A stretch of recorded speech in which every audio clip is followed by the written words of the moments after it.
Hello, it is Friday, the 21st of October 2022, and I'm feeling pretty jazzed at the moment for two reasons.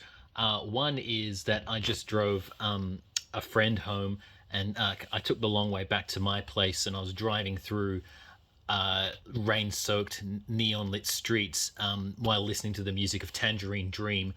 So that's, I'm in a pretty frenetic state of mind. But the other reason I'm jazzed is I've tonight I went to a screening of one of my favorite movies, but the first time I'd actually seen it on the big screen, Poltergeist, the 1982 Steven Spielberg production of a Tobe Hooper film. And no, I'm not going to get into any discussions as to who actually directed the film. That's for nerdier minds than mine to debate.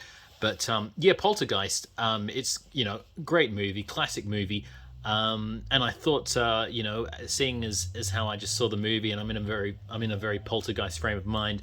We'll take a look at another LaserDisc I bought recently, which was, surprise, surprise, Poltergeist.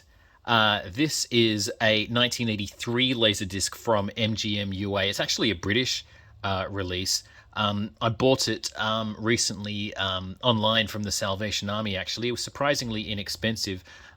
So, yeah, as you can see, the cover design they've employed is a still from the movie, which is it's a really good, very dramatic, very eerie image. Most of the I think this image, it was used on some VHS releases overseas, but not in Australia. Yeah, I mean, most VHS, DVD, Blu-ray, they all sort of use that classic shot from the movie's original advertising campaign, that shot of Carol Ann and the television set. But this is pretty good too. I think this is a good design. Yeah, so looking at the back, yeah, that design I was just talking about, you can see it on the back there. So yeah, this is, yes, 1983 with the obligatory blurb and such like. I did notice there is some discoloration on the actual disc inside, whether it's the infamous laser rot or some other condition. So I have no idea if this thing will actually play. As I feel obliged to say in almost every one of these videos, I don't actually have a working LaserDisc player. I have a LaserDisc player, but there are I haven't been able to set it up yet. There are some complications there, but yeah. Getting back to Poltergeist, it's interesting. It's a movie that my feelings toward it have fluctuated over the years. I was too young to see it during its original theatrical run. I first saw it on video when I was a teenager, and I think at the time, I was watching a lot of horror movies, stuff that was exceedingly violent with high body counts and stuff. And I mean, I like Poltergeist, but it definitely felt a bit benign, a little bit more child friendly than the stuff I was used to. So I liked it. I put it away, and then I sort of came back to it over the years and watched it quite a few times. And I sort of, my appreciation for it really grew, and it's to the point where I think it's a genuinely great movie. I think it's a really, really good movie, very well made, very well written, very good performances. It's got that great lived in Spielbergian suburban feel that Close Encounters and E.T. had. The music by Jerry Goldsmith is just amazing. I love that Jerry Goldsmith score.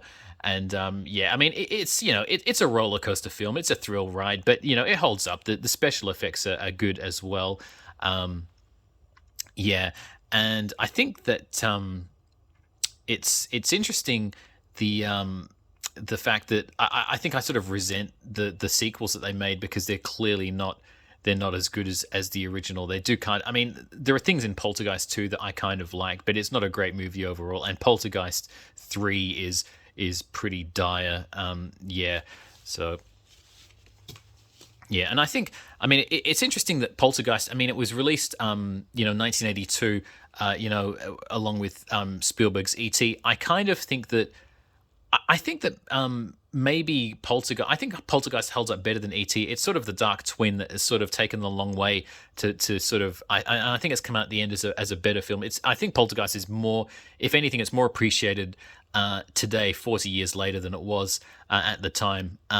I guess it's got, 4 decades of pop culture cachet attached to it. But yeah, in any case, I was really pleased to get this LaserDisc. I mean, it might not be a workable copy, but it just looks absolutely terrific. And in the end, that's what I'm buying these for. The look of them.